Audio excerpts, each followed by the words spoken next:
あなたの家族はあなたの携帯電話のパスワードを知っていますか？言うなれば、あなたにもしものことがあった場合に、ご家族はそのスマートフォンを開けることはできますかという質問なんですが、どうでしょうか、お二人は。私教えてない、誰一人として教えてない、教えてない自分自身のパスワードは。だって教えたらパスワードの意味そうないですね。ですね私はもうセキュリティ的に画面として言いますが、やましいことは一切ございませんけれども疑ってない一です。切ございませんけれども、でもやっぱり家族の中でも踏み込んじゃいけない一線はあるだろうと。そうですよね。やましいことはない。本当に。これただですね、こんなことが今問題になっているんです。家族がパスワードを知らないと、もしものことがご本人にあった場合、残された家族に請求や督促状が行く場合があったり、お金が大切な家族に引き継がれないことがあるそうなんですね。こういったことを踏まえて今注目されているのがデジタル就活。就活は人生の終わりについて考える活動についてですが、具体的に言うと携帯電話やインターネットのデータ、アカウントなどデジタル遺品の整理や管理をすることについて言うんです。これ就活とは言いますけど、もうちょっと若い世代の方でもパートナーが突然の死が訪れた場合とかのことも考えられますよね。ですからご年齢に関係なく今デジタル就活は必要だとも言われているんですが、ここで強力なゲストの方をお呼びいたします。札幌第一法律事務所長内学藤弁護士です。どうぞよろしくお願いいたします。お願いします。よろしくお願いします。長内弁護士は弁護士の勉強をされるときにその合間にどさんこワイドに励まされていたって先ほど。本当ですか？もう5時まで勉強して、ドサンこうやって見させていただいて、その後ファイターズ見てすみません、この番組の何が良かったんですか。もうでもどさんこワイドのおかげで弁護士になったっていう。もう過言でもない、過言ではない。ご本人が言うんだったらいいんですけど、我々が言っちゃダメですよね。いやでもそうやってなんか誰かの励みになってるのは嬉しいですよ。ありがとうございます。これただ今はもう幼い弁護士はいろんな方を救ってるわけですが、デジタル就活に関しての相談が今増えてるんですもんね。はい。デジタル化進んで全世代の方がスマホを持つようになって、だんだんとやっぱり相談増えてる印象ですね。で、私ですね、一般社団法人のポプラという団体に所属しておりまして、でそこで昨年札幌市の就活ガイドブックというのの作成に携わらせていただいたんですけれども、そこでもですね、デジタル就活に関するページ必要だろうということで設けさせていただいております。だからそれだけもう就活について考えるときには必要になってくることではあるということなんですが、先ほど言葉に出ましたデジタル遺品って一体何なのかについて押さえておきます。デジタル遺品とは、銀行などネット口座、それとか各種サービスアカウント情報、写真や連絡先などです。遺品と言いますが、これは品というよりかデジタルですから、物は存在しないデータと言ってもいいかもしれませんが、そうなると基本的には長内先生、スマートフォンの中に入っていることがほとんどですよね、今や。そうですね、もういろんな情報をスマートフォンにまとめている方ってすごく多いと思います。ですからパスワードがわからないとやっぱりその遺品に手が届かないっていうことになるわけですが、今実際皆さんご家族のパスワードって知っていますか？聞きました。ご家族のスマートフォンのパスワードって知ってますか？知らないです。知らない。どうですか？知らないです。知らない。知らないです。知らない。知らない。知らない。どうですか？知らないです。わからない。はいこう検討、知らない。お互いのスマートフォンのパスワードってご存知ですか？知らないですね。二人とも知らない。そうでも分かるっちゃ分かるか。知らないよ。知らないか。知らない。聞いてないし教えてもらってないし。触ることもないからどうでもいいし。辛辣なスマートフォンのパスワードはご存知ですか？この前聞きました。なぜですか？クレジットカードとか全部もうそこに入ってるので今は万が一のことがあった時にどうするかっていう話をなんか話した時があって、その時に言ってました。そうです。それはしっかり覚えてらっしゃる。はい。ってこうやって取り組んでらっしゃる方も実際にいるんですよ。まあでも聞くとやっぱりね知ってた方がいいなとは思うんですけれどもね。今回特集の中で情報の残し方についても具体的にお伝えをしてまいりますが、そもそもやっぱりスマートフォンのパスワードが大切な人が何かあった時にわからないってなった時に皆さんが真っ先に思いつくのがやはりこういったところが多いそうです。ソフトバンクなどの携帯電話会社、ご自身が契約している携帯電話会社に聞いてみよう。実際ソフトバンク札幌大通りに聞いてみますと、携帯電話のパスワードを教えてほしいんですという問い合わせは多くなっているそうなんですね。まあね、なんか事情を話せば何とかしてくれるんじゃないかって気もするんですけどね。ただ回答はこうでした。原則伝えることはできないということでした。もう身内だって 100% 分かってもダメなんですか、やっぱり。ダメですね。全然教えてくれないのが原則というところで、これ別に携帯電話会社関係ないですもんね。そうですね。もうアップルとか作ってるところに、はい、問い合わせをしても基本的にパスワードとか ID は教えてもらえないというところで、製造メーカーでもダメなんだ。ダメなんですね。だから基本的にもう分からないという前提で動いた方がいいそうなんですが、ちょっとこんな質問あれですが、例えば顔認証とか今指紋認証とかパスワード以外のものもありますが、こういったものも原則は使えないですもんね。そうですね。もうその方が亡くなってしまったらやっぱりもう突破ができなくなる。で、あとはなんかそのパスワードをなんとかこう思いつきでやってみようと思って入力してみても、はい、何回もちょっと失敗すると初期化しか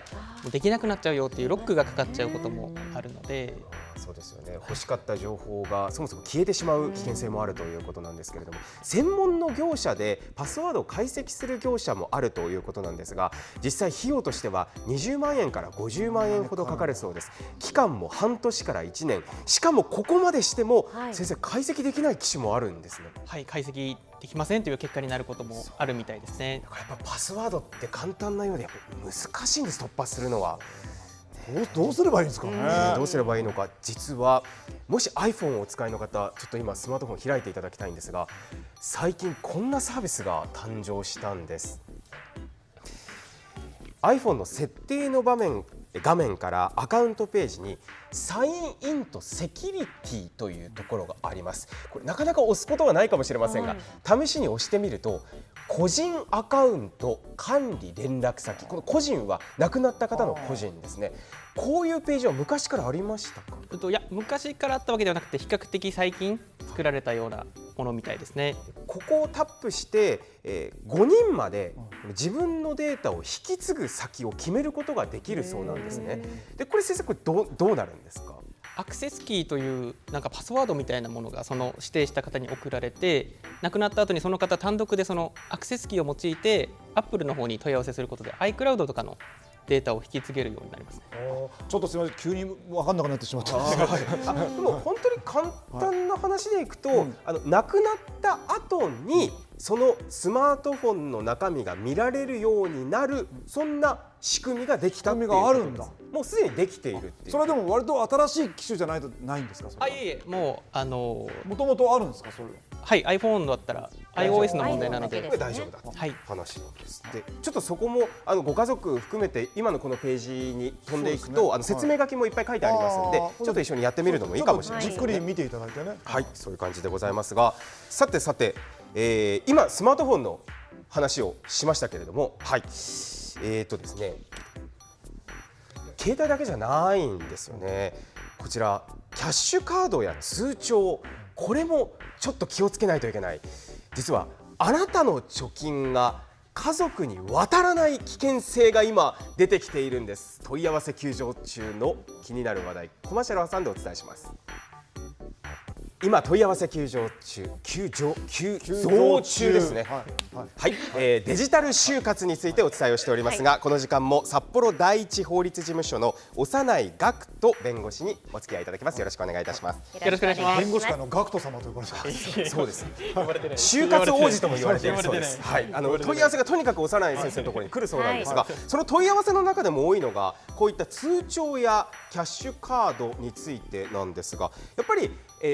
就活で、亡くなった後に銀行口座などを引き継ぐ場合はこういったものがあった方がいいんですもんね。あった方がスムーズに手続きが進みます。しかも今通帳を持たない方も増えてきたじゃないですか。もうね、全部だからスマートフォンの中で見るとかっていうね、こともありますからね。多くなってますね。しかも今ネット銀行ですか。はい。はい、これネット銀行が増えてきましたが、これどういったものですか。ネット銀行一言で言うと手続きがはいほぼウェブ上で完結するっていうことですね。楽天銀行はおよそもう1794万口座を抱えているということなんですが、こういったネット口座などがあると最大の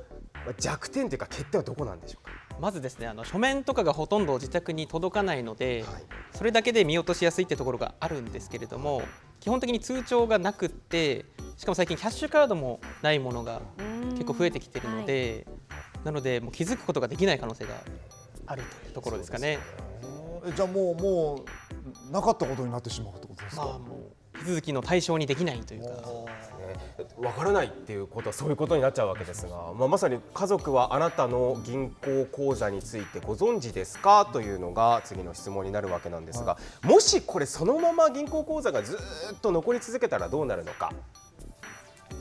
10年以上取引のない預金は休眠預金として国のお金になるということなんですね、はい、ですから家族にお金が渡らないような仕組みになっています、先生、ここで、携帯電話についてもそうですが銀行口座についても最も大切なことは何なのか教えてください。はい、これは情報を伝える方法の準備をすることです。はい、ここから具体的にお伝えをしていきます。事前に何をしておけばいいんでしょうか、先生。はい、エンディングノートだったりとか、あとは遺言書、あと情報メモみたいなものでもいいので、そういった準備をしておくということです。これいろんな方法があるとは思うんですよね。ノートを買ってきてって